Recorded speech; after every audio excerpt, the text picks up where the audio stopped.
Hope you're all well. So this video is going to be about consciousness and what they've been showing me since the last video I put out about the astral wars. What else was I going to say?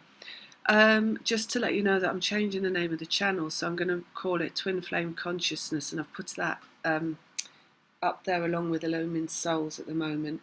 The reason being they're saying me I need to reclaim that name, Twin Flames, because I need to reach more people. So that's what it's going to be. Yeah, so that's that. What else? All right. So in that video about the astral wars ending, they showed me the moon operating as the human psyche. So the moon representing the human psyche, which is the mind and the emotions, and how, if you listened to me at all, then last year you would have heard me talking about the moon in regard to the reunion process, and how it's that push-pull of the psyche that brings you into the reunion process. So I'm just going to kind of explain this with the use of some diagrams to make it easier. It also makes me easier to tune in for me to write this down. So basically the moon, I don't know if you can see that. Can you see that? Yes, you can. The moon goes through phases, so it goes through dark and light phases. And the dark represents thought, and the light represents source. Thought is lower consciousness. You'll have heard some of this before, but it's just to get it out there again. Source is higher consciousness. And the twin flame process, how it is represented by the moon, or the moon facilitates, if you like, the process, is that when you are purging, you're going into lower consciousness on the one hand and higher consciousness on the other hand. So you're going between the two phases of the moon. So you might just want to look at, if you haven't already, how your purge, if you're still purging, corresponds to the moon cycles. So you might just find that there's a correlation there. I noticed, I don't know if I ever put this out in a video, but while I was on holiday, it's 2019, and suddenly my phone rang, and it was a number that wasn't even a number. It's like all zeros and ones. And I didn't answer it because I was abroad, so I wasn't even supposed to be getting any calls or anything because I turned it all off. So it's crazy, this like zeros and ones like number started ringing. And it was in fact on a new moon that happened. And that night on holiday, I had this purge where he was basically, I was him. And everything that was coming through my mind was his thoughts. And it was absolutely crazy. And I was basically awake all night in awareness that it was his mind coming through my mind with all his dark and negative thoughts, and all his worries and his fears. So that's just one of the things. And actually after that, I did, I kind of, and my phone, just to say this as well, would do a really funny thing where it would just phone people randomly without me phoning them. And then my phone would start ringing as though they were ringing me, and it'd be connecting me with people. So I just ended up deleting all the phone numbers off my phone because it just randomly connected with people all the time. But anyway, block the phone calls, Anyway, whatever. So anyway, just to say that the moon phases will correspond with your purge, so just maybe to be aware of that. So that was about the psyche, right? But when they said to me, when they were showing me the astral wars, I just want to explain how this, the astral plane, what they showed me about that, and what the astral wars are. Because I'm not a wah wah la la kind of person, right? It needs to be representative of what is representative, otherwise it's not worthy of any acknowledgement as far as I'm concerned. It needs to be, it needs to have a function. Whatever they show me needs to have a function within my human framework for me to up level into higher consciousness. So this is what they showed me. They showed me the astral wars. So that just looked like war. Like, it looked like Vietnam, like I said. There was loads of fire and fire raining down and darkness. And the closest thing actually that it looked like to me, one of those Terminator movies, Terminator Salvation, which I didn't watch all the way through because I found it so just like, utterly depressing, so dark, you know. And that's all just machines and fire and war and that's smoke. It looked like that. All right, but of course, they're showing me this through the astral realm, and the astral realm is the imagination. It's the fourth dimension, and that is where we create. So you've got source, which is fifth dimensional energy, which is oneness, it's higher consciousness, oneness, and clarity. We're all connected, we're all one. It's beyond thought form, right? Source is beyond thought form. There's nothing there but energy. Fifth dimension. And then you've got fourth dimension, which is where we create what is in our lives. People call that the astrals, whatever. And it's imagination. And that's a thought form, right? But you can have in there higher and lower thought form. So some things from your imagination can be higher thought form. You know, think unicorns. Some things can be lower thought form. You know, the opposite of unicorn, what a devil maybe. So it's all in there, right? You can imagine whatever it is you want to imagine and bringing it into the third dimension. So next you've got the third dimension, which is physical reality as we see and experience it. And of course, it's, you know, in terms of it is physical. Let's just say that it is physical, but it's reality is a loose word. Okay, it's a loose term. It doesn't really explain what it is. All right, so your fifth dimension and your fourth dimension and your third dimension, and I want to bring something else into understanding in regard to all of those, is what is the Trinity and the Triad and the fleur-de-lis. For years they were showing me this fleur-de-lis in representation of twin flame experience. And then they started talking about the Trinity, also the Three Little Birds by Bob Marley, that song Three Little Birds by My Window, that was coming in. So a lot of threes.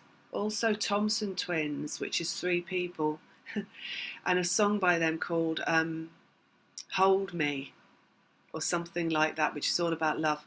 So there's a lot of information about the threes that kept coming in, which was a mystery for a while. Like, what is this fleur-de-lis? What does it represent? Well, it represents a few things, right? And the Trinity is a few things.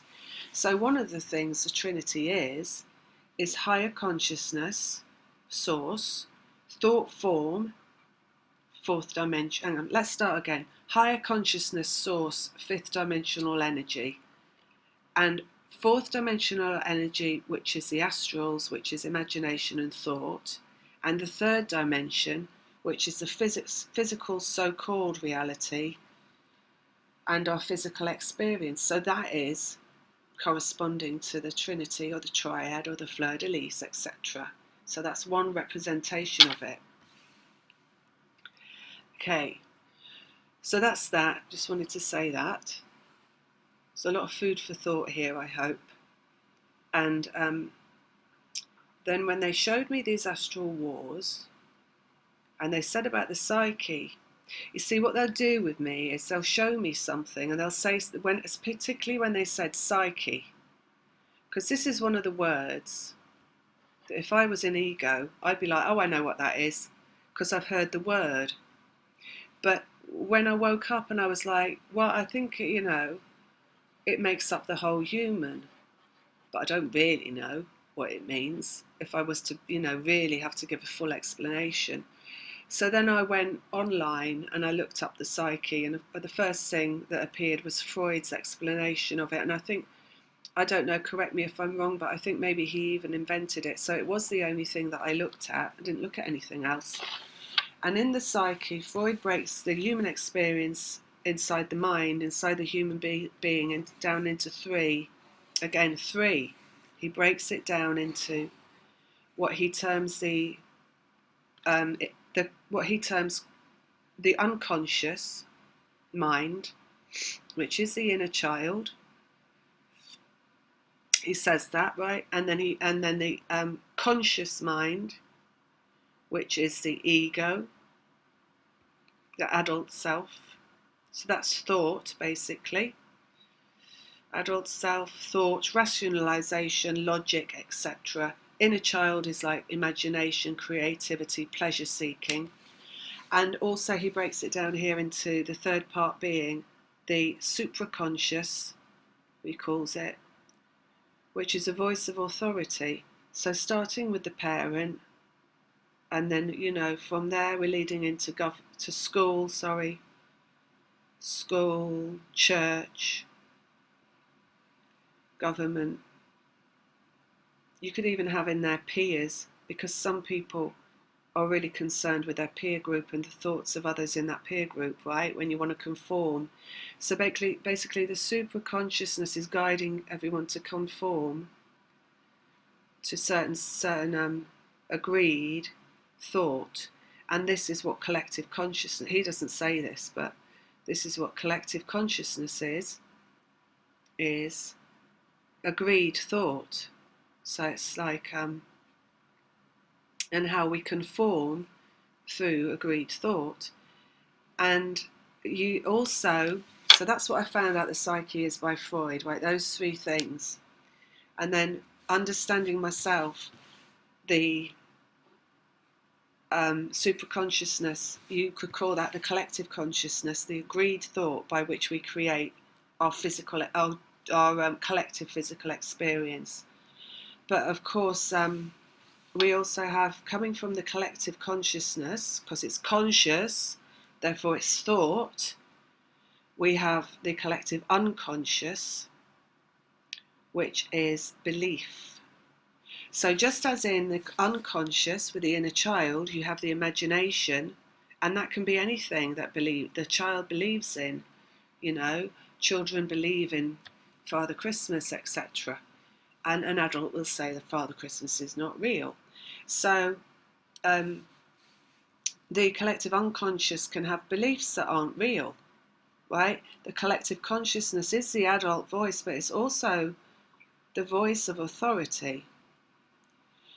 So when they showed me, right, so first of all, we've got another triad there, right? According to Freud, we've got this triad, trinity inside the human being of unconsciousness, consciousness, and superconsciousness.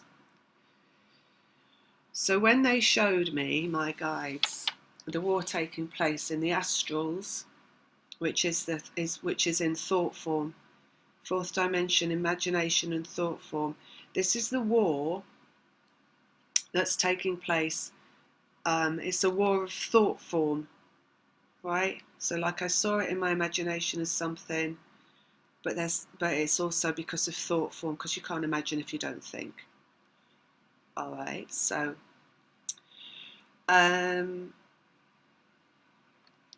so what I came to the understanding of, right, is that where we have, because this astral war, right, is dark and light. It's the war of dark and light. And it's corresponding to the human psyche.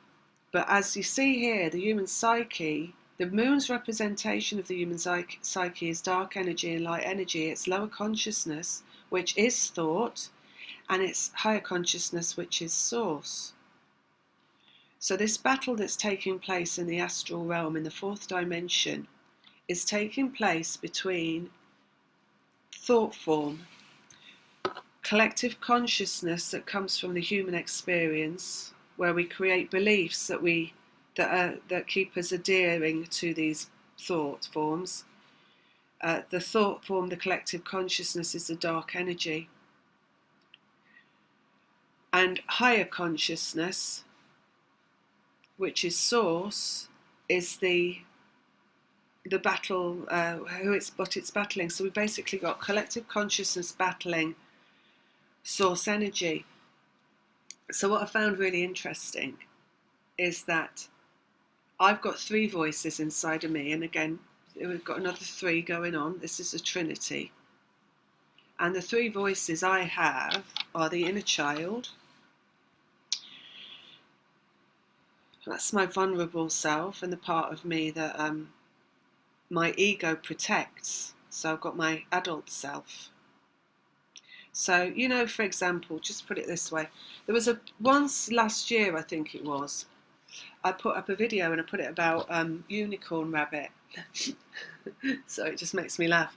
Because a unicorn rabbit makes me happy. It's my inner child, right? Like, in whatever way, finding joy through unicorn rabbit. And when I put that video up, I had someone attack me in the comments, and they basically, the attack was something that was the same you would say to a child to be really cruel to them. Unicorns don't exist, something like that. So, and in response to that, my adult self, my ego, stepped in to protect me from that person in the comments. So, and my adult self is well aware that, you know, unicorns exist in the 4th dimension, but why shouldn't my inner child like a unicorn, you know, because that makes me happy. So anyway, so I've got inside me my adult self, my inner child, and I've got my higher self. Higher self is source energy. So as I've gone through this process, and as everyone does, where we're purging out through the cycles of the moon, we're going down into lower consciousness, clearing out that junk, and then we're going back up again into higher consciousness, into the light of clarity and knowing and oneness. And that's the process we go through. And that brings you into your higher self. So, you know, when they say the war's going on inside of you, which it does, it's the war of dark and light. It is the war between what do you believe in? And it is the war between how do you get to what you believe in. So we have got inside of us battle of dark and light between higher consciousness, higher self. Higher consciousness, higher self is source. It's you as source, right? And thought form in the lower consciousness, which is a collective consciousness, and all the thought forms that are out there that have come from humans creating beliefs. So that's the battle inside you. So this is where I kind of had a wow moment. The battle of the dark and the light and what it's all about. So there's the triad. So your triad can be differently, or your trinity can be different to other people. So this is what I found really interesting about all of this. I think I need a new piece of paper. Is that just explaining this, right? So when you come into a human experience, so here we have source energy, right? Source. And just to remind again, that's higher consciousness. It's oneness. It's love. It's what people call God. God is love. That's what they say, right? And then source is your human experience is a projection of source. So source projects out and creates a human experience. And as I said in the other video, it's going to project outwards. And, you know, as a loose visualization, not an accurate representation, but as a loose visualization to help understand, you can see the human coming into form through the planets and taking up mind energy, heart energy, emotions, and physical form. And there it arrives in Earth in form. The 4 here, it's the 4, which is the mastery, which is the human being, right? And that's the projection of source, right? How it manifests into physical. And you're always connected to source. And then what happens is the human experience itself. So your human experience is about your creation of your physical experience. So you create actually through the triad, the trinity. So leaving aside the physical body, although that it's got its uses, we're not going to say it's left aside completely, but in terms of this, your triad being your vibration, which is source. Again, it's the same. It's the same as the ego and the inner child. Your heart energy, which is your inner child, and your mind energy, which is your adult self and your thought process.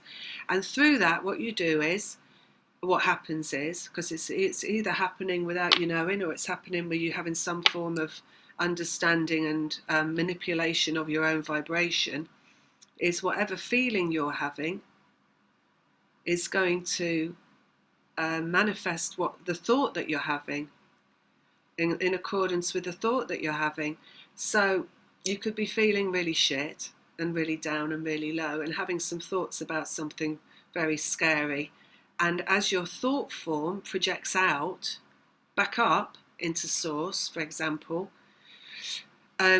it's going to manifest whatever it is that thought form is creating in the fourth dimension, in accordance with your feeling. So it's the feeling and the thought that does that, right? It brings it. That's in your individual experience.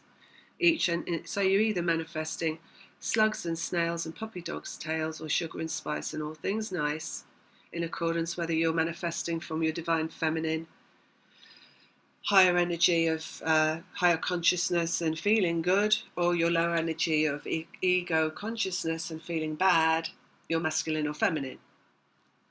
All right, so you're manifesting through either of those, your individual experience. And so that's the individual experience. But the thing that I found really, really fascinating is this battle of dark and light, and how it's going on between lower consciousness and higher consciousness, and how it's created through the collective experience. So you got loads of humans manifest, right? And they've all got the thinking capability. And they're all going to manifest onto the earth plane whatever it is that collective thought chooses to manifest. So I had the last 6 months of last year for me were a really enlightening time around food. And I was able to see through the dark agenda that exists in the human thought form. And I was able to see the light in regard to food. And I'm going to put out a whole different video about that following this one. But just to I wanted to reference this because it's really important in understanding how we bring about dark agenda. So, because it's no good just saying, oh, there's a dark agenda and mankind is under operation of dark forces, and without explaining how we create that. Each and every one of us creates it, because if you don't understand it from the ground up, from the root up, you cannot correct the cause of it. That's the thing. It's just more generation of fear. So you've got to bring everything down to its most basic understanding before you can start to recreate what is a better energy surrounding the unification of humankind, right, and the coming into the light. So, and it's quite complicated. So just bear with me if I stall a bit whilst I'm talking, because even for me, in putting it all together, it can be a bit get taken off track. So I'm going to try and explain it. So we've got all these humans, right? Humans just want a better life. At the bottom of everything, right? Every human endeavour is creating better life. So let's not forget that. There's light there. Okay? It's not there is power there. Where there's light, there's power.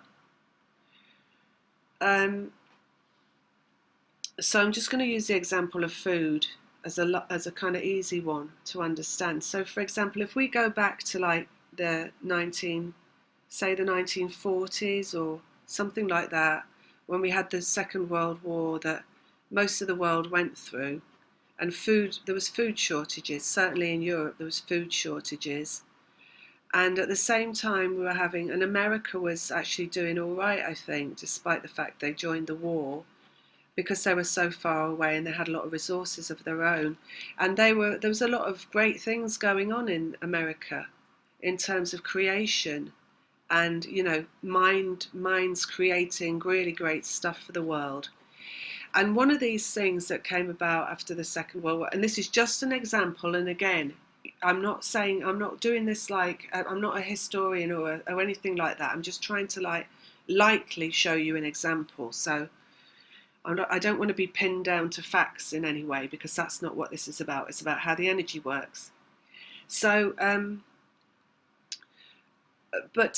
the end of the Second World War, a lot of women had been maybe working in the Second World War, working in factories. For the first time ever, there'd been like mass movement of women into the workplace. Following the Second World War, it meant that women wanted this new independence. They wanted to be part of the workplace. And because of that, we found a need for quicker solutions to putting dinner on the table in the evening.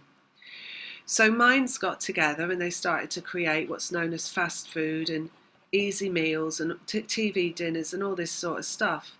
And it answered the call that we were putting out of what we thought evolution was, or what we wanted as evolution. So it really came from the drive of the woman to have an independent experience from the man, this need for the fast food and the easy meals and all that kind of stuff. So there was light behind the dark, you see. There's a light there and it's shining and it's wanting something, and the call was answered and something arrived. And all these dinners that were made, the quick food dinners and everything, this came from creation in thought form. So here, in thought form, in collective consciousness, was a mass thought form that was like, this is great, now we've got more time, we can now spend more time enjoying ourselves, and we can, these dinners are great, and all these, you can see it like an advert, like thought form, collective consciousness as being a big advert, and all the things you see in the advert, like more time for fun, so there's a thought that goes out, we'll have more time for fun, less time behind the kitchen sink. And another thought form for everyone, yay, less time behind the kitchen sink. Right, so it's a collective endeavour, this collective thought form. And then because we want that, and we want that badly, because we want that independence, it's creating beliefs. Right, so it's believing this is good, this is great. And from there lots of other things came, didn't there, like good and bad, because you get good and bad being created through thought form. And it's all a progression and it's all an evolution, and depending on your personal perception, you could see, if you've got a personal perception, because some people don't even have a personal perception, and that's what I'm going to get to. You could see, but for me, with a personal perception, I can see certain things for me not being good and not being bad. For one, when I worked in the United States, where work ethic is like you work 12-hour days basically, and you have very little holiday, that not being good. No, my inner child did not like that at all. But somebody else personally might not find that bad. They might see this work ethic of working 12-hour days, really long hours, as being fruitful, and they could be getting that from the thought form that puts out, now you can enter the workforce as a woman, and now you've got that work. It's really good for you to work really long days and give your whole life away to your job. And that's the belief that was created, right? And therefore, 12-hour work days became the norm.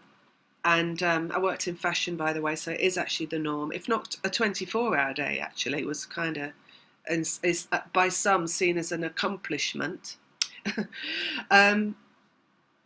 And pulling all-nighters was a well-known thing that we did, and most of the time during the season. Anyway, so the belief is created. This is good. This is great. And it's a belief because it's a belief. It's not counteracted.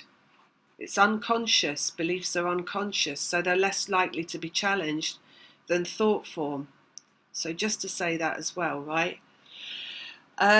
So you got this, what thought form creates in terms of beliefs, and how it's created by all of us, because we're looking for solutions to to evolving ourselves on the planet and having a better human experience. But you can see just with that small example there of the woman's grab for independence, arriving at a solution for food so she could have that independence being turned into some form of slavery. So we're only talking about the Western world there. So a 12-hour day in terms of work, or a 24-hour day for an 8 hours day wage being a form of slavery. And you see the belief in this kind of love your work ethic, and even if you don't love it, pretend you love it. As being the belief that's there, like you can't challenge that belief. I mean, I remember when I was working in the USA and I was expected to work really long hours. There wasn't anybody challenging that, and you get this thing where everybody was in the office and everybody was trying to be the last person that left, because everybody wanted to be looking to be working the longest hours, because of this belief that meant that you were more alive, right? That you're putting all your energy into work. So there's a belief that leads to the endeavour, you could say. So that's that. So that's what I wanted to say there. How we create it, and how the beliefs come about because of it, and then back to the triad, because where they're showing me the astral wars, right? And they're showing me the battle between the dark and the light, and it being between the lower consciousness and the higher consciousness. What it is, the thought form, is thought form fighting higher consciousness. So it is the energy, the dark energy is only a negative thought form that goes in there. So when you got like, say the food thing, and it was like, we want faster food, we want easier ways to cook meals. And that went up into thought form, and it created a lot of solutions in the physical realm as it came back down into manifestation. But as it goes up here into thought form, because thought form is all from the ego, right? It's never from higher consciousness. It arises through ego consciousness. It rises through lower consciousness. It means that there's also dark thought form in there. So as well as there being people creating magnificent things, like aeroplanes and things that enabled us to travel the world and all this kind of stuff, and quick and easy solutions to dinner at the time that were amazing, microwave ovens example, that are amazing. There's also people in there, or thought form in there, and it's thinking, because it is lower thought form, because it has to be, because all thought is lower thought form. It's thinking, how can I use this to enslave the human race? How can I use this for profit and for greed and for manipulation of the human race? Because we're going to get to this in a minute. So there's that in there as well, and from that comes not necessarily the creation itself, like let's say the fast food, but the manipulation of humanity through whatever avenue that is. So through the fast food, through the length of the working hours, through the working conditions, whatever. There's many other avenues it could come through. So the enslavement of the human race, the dark agenda, comes from thought form, and it manifests onto earth through the darkest of the thought form, right, from the lowest of the lowest consciousness. And that's where the dark agenda is. So you can see it's created by all of us, and so are the beliefs that allow it to continue, created by all of us. And in distinguishing between the dark thought form and the light thought form in collective consciousness, the manipulation of the human race lies there. And the reason for all of that is because all this I found like, wow. Where you've got your unconscious and your inner child, your trinity, your personal trinity, and you've got your consciousness and your ego and your adult self, you then have here, depending on whether you're operating from lower or higher consciousness, or somewhere along the way, how you are tapping into communal consciousness. So either you're going to be tapping into source energy, which is pure knowing and love, and where empathy lies, or you're going to be tapping into thought form. And maybe if you're like a little bit higher in consciousness, but not quite as high as source, you're going to be tapping into the light thought form. So you're going to be looking for something good in that thought form that is a representation of source.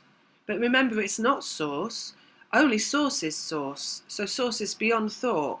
But at the worst of the worst, at the lowest of the low, you're going to be tapping into the darkest thoughts in collective consciousness. And that's what narcissism is. Narcissism is a split where your triad splits and you no longer connect into not even the light of collective consciousness, the light thought, or pure source if you're like guided there, but you're only tapping into dark thought form, right? So that's what narcissism is. And the dark agenda, the manipulation of the human race, as I've always said in all my videos, it's not an energy swirling around above the planet like dementors, that's an abstract thing. It's what comes through humanity. So it's humanity's manipulation and enslavement of humanity, right? So that's where it comes from. So I found that really interesting, these dark thoughts, and how they, you know, that is the dark aspect of humanity basically, and how we arrive at anything that's an enslavement of humanity is through collective consciousness. So we're all responsible, and it depends on your trinity. Okay, and then the other thing I wanted to say about that as well, I think that's it, as an example of that is, because we've had an example there of like a light thought form, so solutions for the evolution, the woman back into the workplace and all that, or whatever else you can think of that's a light solution that we try to enter into through tapping into thought form, then you can apply that as well. So there's many, many more things that I'm not mentioning here. But let's look at one of the dark things that, you know, that we can see that corresponds to this collective consciousness. So, for example, inside that, like we said, the Trinity, again, inside the human, inner child, inner adult, and then super consciousness, collective consciousness. And it's this collective we're still focused on. And in there is the voice of authority. And we said that comes through many different avenues: school, parent, church. It's any kind of indoctrination. Oh, this is going to be an explanation as well. So bear with me whilst I get to the explanation. Please try not to have knee-jerk reaction, because it's not, I haven't finished till I finished. It's not over till the fat lady sings, right? So we're going to focus on the church because it's an easy one to focus on. So within the collective consciousness, the collective thought form that we have created, we manifest down to earth through source, and we start to think and we create and we bring in religion, right? It's created through thought. And in that, even with the best of intentions, there is still, because it's thought form, so we've got the best of intentions there, haven't we? We've got like what creates the moral code, for example. That's the best of intentions. Thou shalt not kill, thou shalt not, there's lots of things there. Okay, so that's the moral consciousness that we've got coming from the religion. One of the big ones with the church, the religion, is the morals is love for humanity, which is something that is a label you could stick on religion. It's about love for humanity. And surely, right, in certain people, because there were certain, you know, you come down for this experience and you're looking for guidance. And like we said, if you're where you are on where you're connecting to your triad, you might be connecting into, you know, for example, if you are connecting into source, then you don't need religion, because source is love. So why would you need a religion to give you an idea of what source love is? if you're connecting into light thought in collective consciousness, then you're still looking at human for your enlightenment. So you're looking for the lightness in the religion. So you could be there, looking for source in that human consciousness, in that collective consciousness, but it's not source. But there is light in there. There's like, we should all love each other in there. But because it's in the collective consciousness, there's also dark thought in there. And again, we come to the battle of the dark and the light. Because where there's dark thought, there's manipulation and there's enslavement. Okay, so it's taking the human away from source, light, and it's bringing them into the dark. So, for example, in the religion, whichever religion it is that you are involved in, and I don't know much about religion because I'm not involved in any,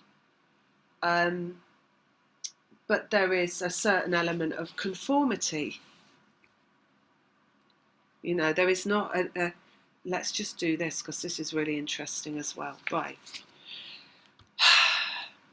When you come in from source to have an individual experience of being human, so this is really important, that word individual.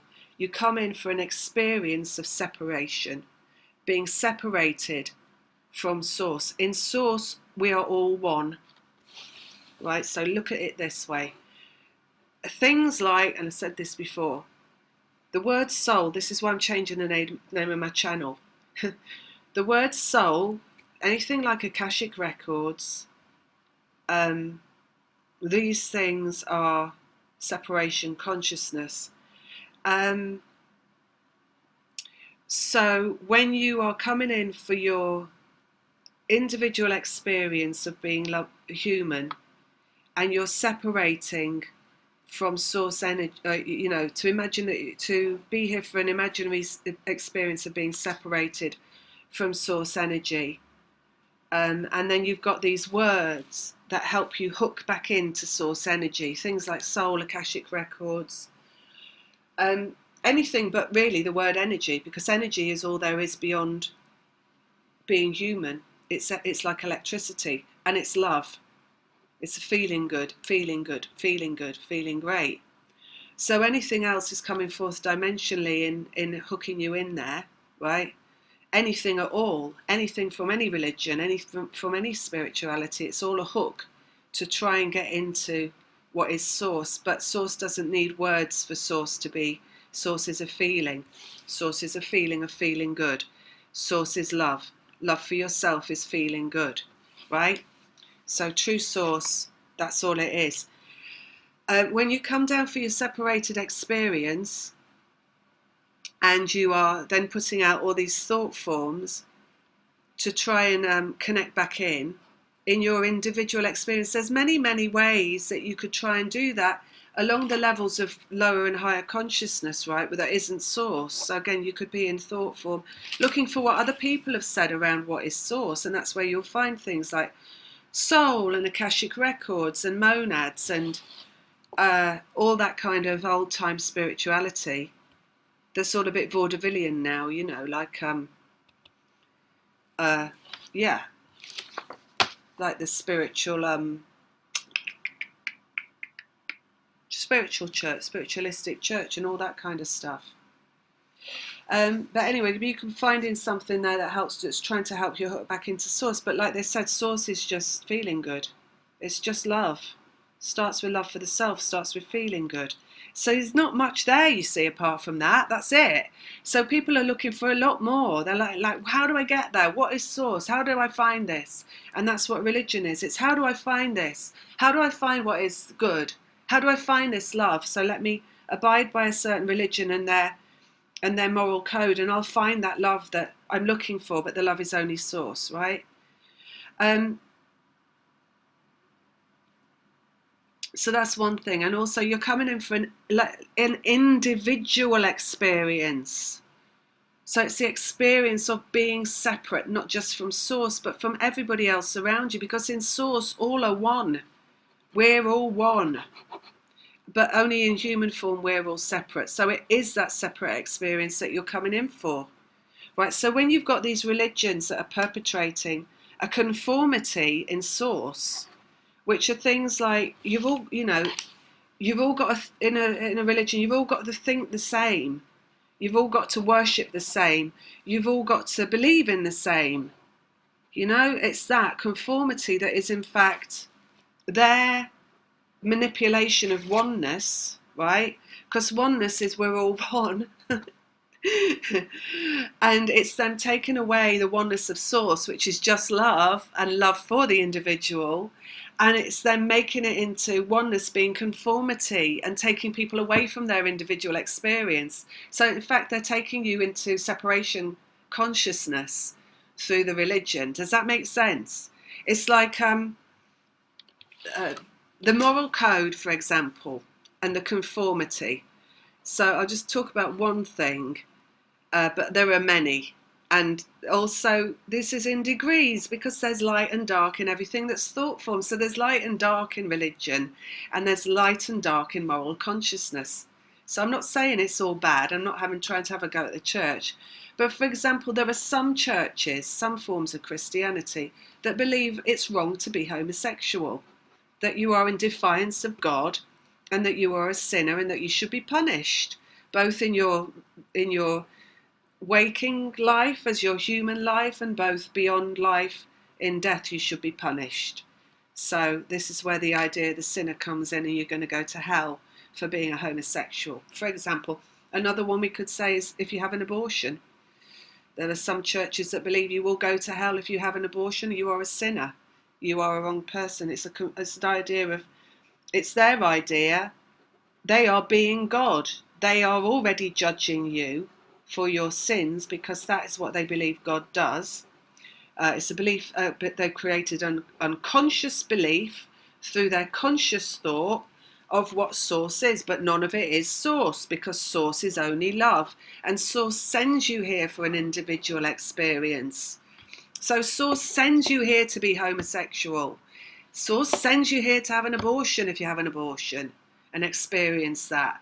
So there's a lot of dark energy, as you can see, operating through religion in terms of indoctrination that is masquerading as source energy and is designed to take you out of feeling good. So it's designed to take you out of your feeling good place, right? And in regard to that, I'm just going to put something else down here because this is really interesting as well. Because it's all the battle of the dark and the light, right? And you could say within that religion there's a battle of the dark and the light going on, because surely in that religion there are people that want to love everybody and don't want to see barriers to love, like homosexuality, or women who are going against the code and they're having extramarital sex and extracurricular sex or whatever. There are people inside that the religion is against, because it tells you won't go to heaven if you have sex, if you're female and you're not married and it's not for procreation or whatever. There's a lot of people in churches trying to change that, but again, they are in the collective consciousness, in trying to change what the collective consciousness is. And they're the light form within the collective consciousness. They're the light thought form.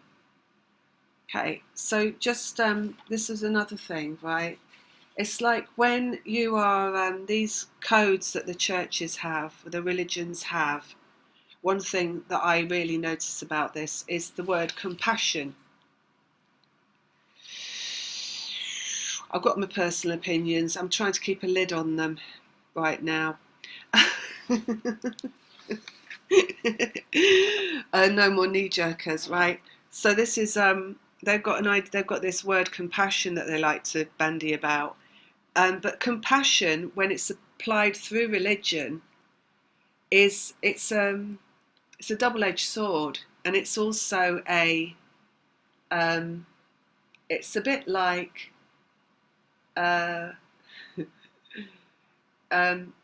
it's a bit like you're dicing with you're walking on hot coals or something with this compassion that comes from religion, because it's like their compassion is you will be forgiven.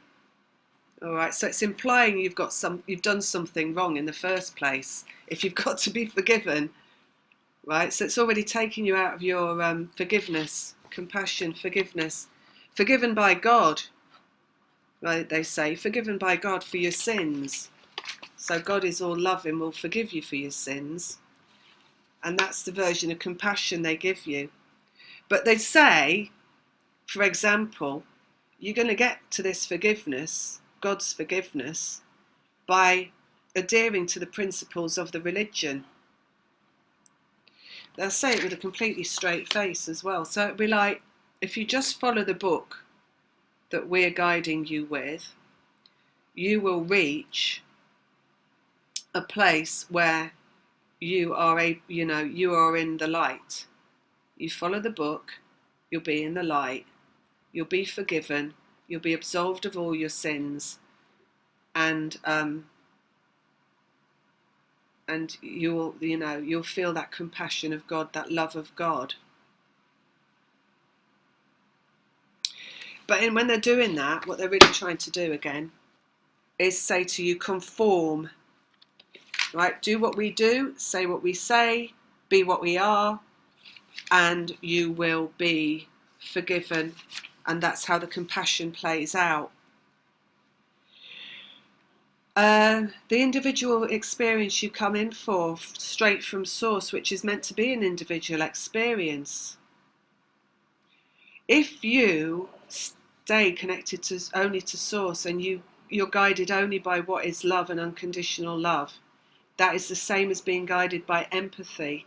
So that experience that you're having is a chain reaction with everybody else that you interact with on the planet ever, that you allow them to have their own individual personal experience, because empathy is putting yourself in someone else's shoes and imagining how they would feel if you were them, not what they should be because they're not you.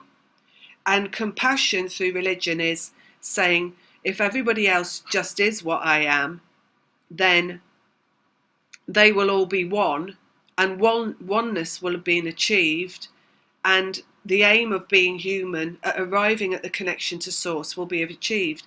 But actually, there is no aim in being human of arriving at a point of oneness, because it's a human experience in individuality, and that the compassion that they're offering is the opposition to the empathy that you're feeling, in terms of allowing everybody else to be who they are and whatever they are being okay, because you are not their judge and juror, and you are not God.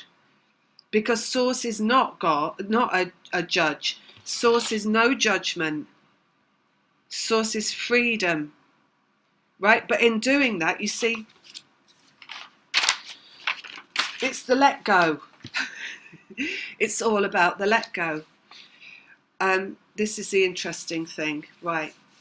So when you've got the triad in an individual, and you've got the unconscious, which is the inner child, the conscious, which is the ego, and you've either got the supra consciousness, which is the voice of society, the voice of authority, and then, or you've got the voice of source, which is pretty much just let go, and everything's fine and feel good, and your life will revolve around that, and let things take, it's like the steps will appear before you as you walk forward, kind of a thing, and you'll be led to the promised land through feeling good and letting go. So you've either got one of those things in there making up your triad. And where you've got this split of consciousness going on, which is, are you here to be a narcissist, or are you here to be an empath? Well, like we said here, empath is about valuing and appreciating the human experience of individuality, and there's a lot of let go in that.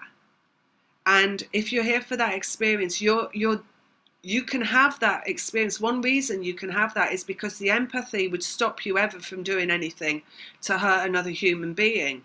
So you would never murder. you know, because you feel that like it was you. So you wouldn't go and do that to anyone else because you wouldn't. Why would you if that would be like you doing it? But if you're so that's if you're connected to source, right, and you're appreciating and you're in value of and you're in acknowledgement of what God really is, what source really is. It's individuality, it's empathy, it's unconditional love, right? But then you've got this other experience going on, which is at its furthest lowest consciousness. It is the entanglement inside oneself, in the collective thought process, in the collective consciousness, in the voice of authority coming from the human being. Now, who would connect into that? Because who needs a moral code to stop them murdering and doing things that are from lack of empathy? Narcissists. That's the people that need the moral code. Because if a narcissist didn't have a moral code, didn't have a voice of authority coming from society telling it not to murder, the narcissist would murder. Do you see? So who are these societies run by that can try to control humanity? The voice of, you could look at governments that are run by dictators, things like that. This is the voice of the narcissist, right? It's the dark energy, the enslavement of humanity that comes through narcissistic energy always is going to come through that dark energy and where it can take the power within the collective consciousness. And in doing that, it's also going to create a lot of false beliefs. And the false beliefs are the smoke screen it throws up so that it is able to continue a manipulation of humanity through the dark thought form without being noticed. You see? So that's how it kind of filters through in terms of where it's coming from, how it manifests, and how it holds us in slavery. An example of that, for example, we don't have to go back too long. I've got two examples. One is in England in the 1960s, and I don't know about anywhere else.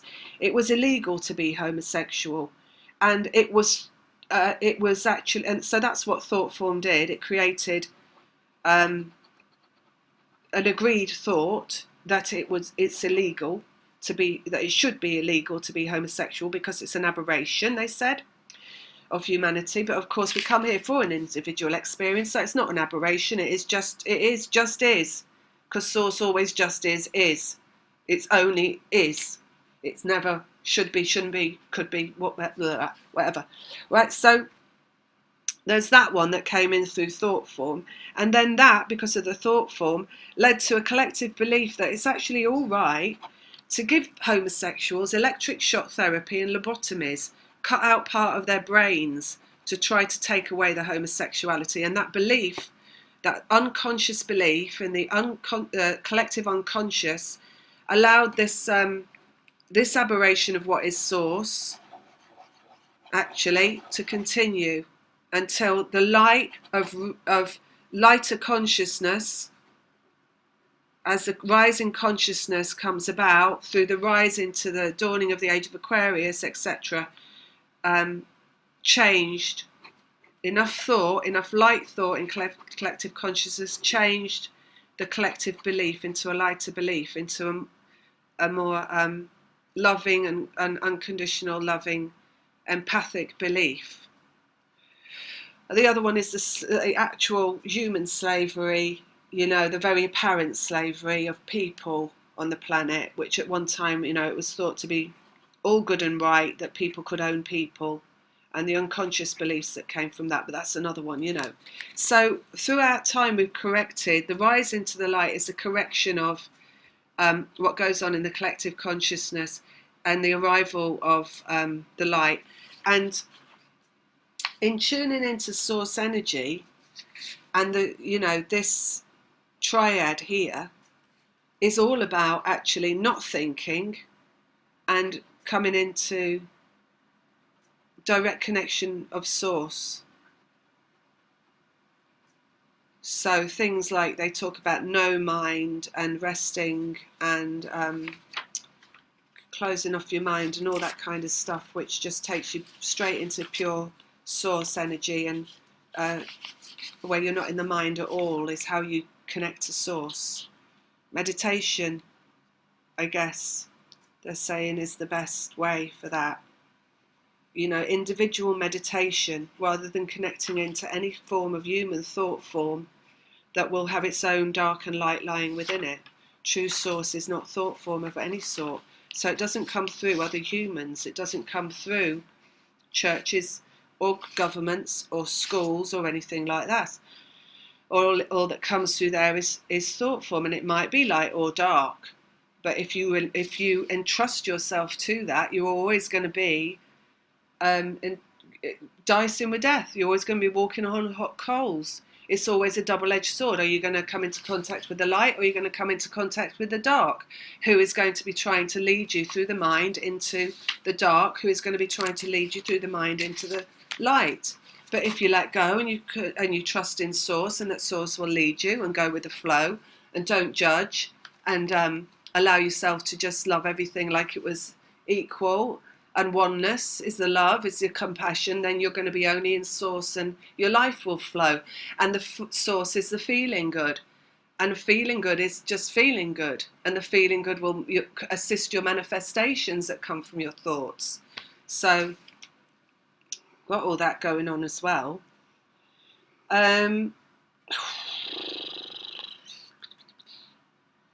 One last thing I wanted to say about this. The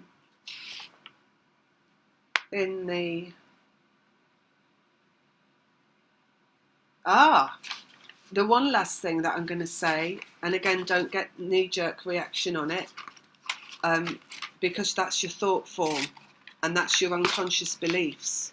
Let it flow.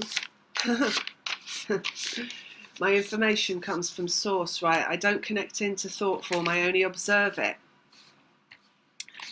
We're in now what is called the event.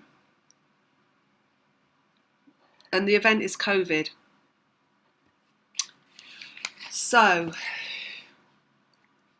you got collective thought form, and then you've got collective unconscious beliefs, and you've got COVID. So looking at these in relation to COVID, where you have, so we're not going to trouble here with like where it came from, because it was meant to come. It was meant to come, because it is the event. So it is in effect it's just bringing more people into the light. Okay, that's what the event is all about. It's about the extinguishing of the dark thought form and the arising of the light thought form. But before you can go through that, as you go through that, there's a lot of chaos in this thought form going on. So you see that because the governments that are trying to be in control of it, because it's a loose cannon, this COVID, right? And the governments are trying to, there's a lot of best interest going on there. There's a lot of wanting to do the best that's coming up through governments. And maybe they're not doing it, maybe they're not getting there, but there's a lot of wanting to, right? But in, trying to like operate through thought form in relation to it, they're not having a lot of luck, really, are they? Not in terms of like, they're not getting on top of it. They're not mastering it in terms of like knowing what's going on and all of that, because it's a loose cannon, this COVID. It's come in to be a loose cannon, to like send everything into chaos, send thought form into chaos. Because in that sending of thought form into chaos, the collective consciousness into chaos, it's doing a right old shake-up of collective beliefs. And these collective beliefs are the things around government and church and religion and people and individuality and what is best for people's well-being.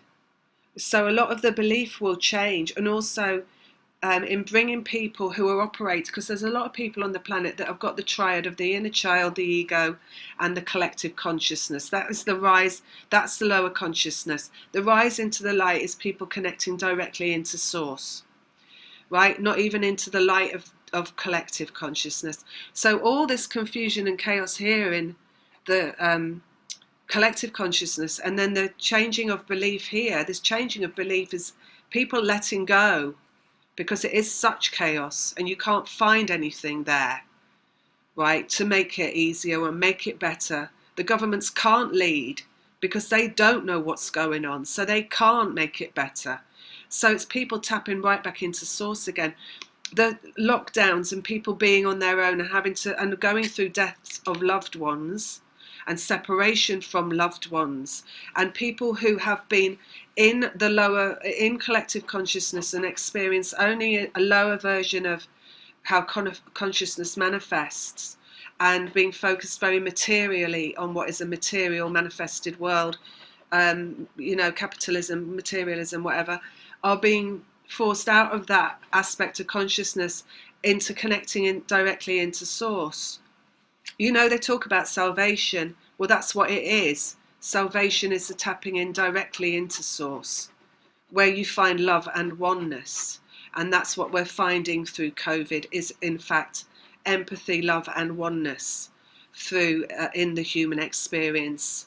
Because letting go of judgment, letting go of the idea that we should all conform, and where it's crazy and chaotic and people, everybody's, if you look at the social media and stuff, everybody's got an idea of what everybody else should be doing, right? Everybody knows everybody should be doing everything that they're doing. But of course that's just the chaos. It's like bubbling to the top, and it's it's like something fermenting, and all the bubbles come to the top, and then you skim the scum off, and the scum is all the negative thoughts and all the this idea of oneness being compassion. And if you just do it my way, then you're being compassionate. But if you're not doing it my way, you're not being compassionate. And everybody's got their own idea of what that is, right? But that's actually what is the dark, and that's what's being erased through this human experience of COVID. So I just wanted to say that, in how that corresponds to that, and also that really leads into my next video, because where I'm going to put this video out about food, and I won't go into this too much now, I've had to they told me, my guides brought in certain information for me, and then from there I was on fast track last 6 months of last year, in basically just like nutritionally focused in loads of different ways, and lots of stuff coming up in my frame of reference about nutrition. And just at the end of that, which was this, it ended at the end of December, just before I came back onto YouTube again. And just beyond that was where they showed me where they'd already shown me where all the dark lies, dark agenda, the enslavement of the human race lies in the collective consciousness and unconsciousness in relation to food, how it's perpetrated, what they're doing it for. Well, they're doing it for profit. It's always for profit. It's always for greed. And not only how that relates to my individual experience with food, but also how nutrition relates to COVID. So it's kind of like what's been brought about through the collective in terms of nutritional advice through governments, and how wrong that is, has taken us out of power in our physical bodies and created a lot of disease and illness. And where then you've got governments saying we need to protect the vulnerable, which are in fact the people who have these diseases and illnesses. So where they showed me how nutritional requirements correct these diseases and illnesses, and or reverse them, and bring people into better well-being by defying the dictocrats' recommendations of dietary recommendations.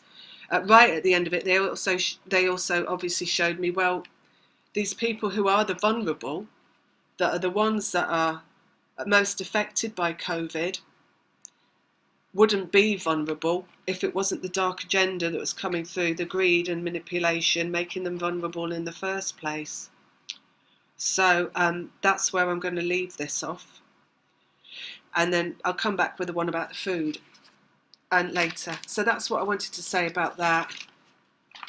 And just to kind of go into that a bit and have a look at that.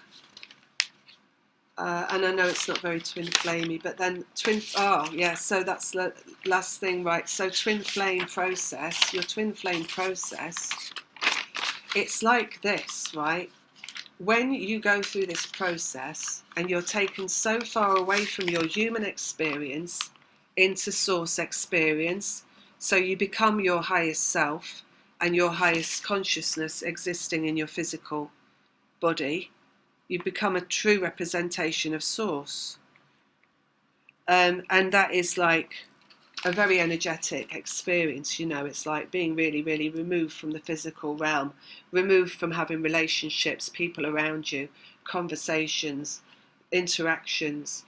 And you're the last place is like you're like Moses on the mountain, right? Or you're like Mr. Usui, the Reiki man on his mountain getting the codes. You're like that. You're alone basically at the end of the process. Well, what they show me is it's like a video game. At the end of this process, you get thrown out of that. You keep the higher consciousness, but you're thrown right back into the physical realm, like bam, like flat on your ass. And then from there, you're working in the physical realm. So for me, this food thing was this is it, this is your thing, boom, right back in again. So just like, you know, just to know that when you return to physical Earth, you're going to have work to do, whatever that work may be, in unveiling and revealing where the dark lies in terms of the human experience, because that's what we're here for, the light work. So you'll get something on your plate where you are made aware of where dark energy lies within the human consciousness, and you will have to unveil it. And I don't know how far that goes, because I've only arrived at this point, so I don't know how much further I'm going into unveiling this particular thing. That's why I've got to put this video out, the next one, because they tell me I've got to put the video out. But I don't know beyond that what work, or if any work there is. So just to tell you that, you will also have that as well. All right, I'm going now. That's it for that. Lots of love. Take care. Bye.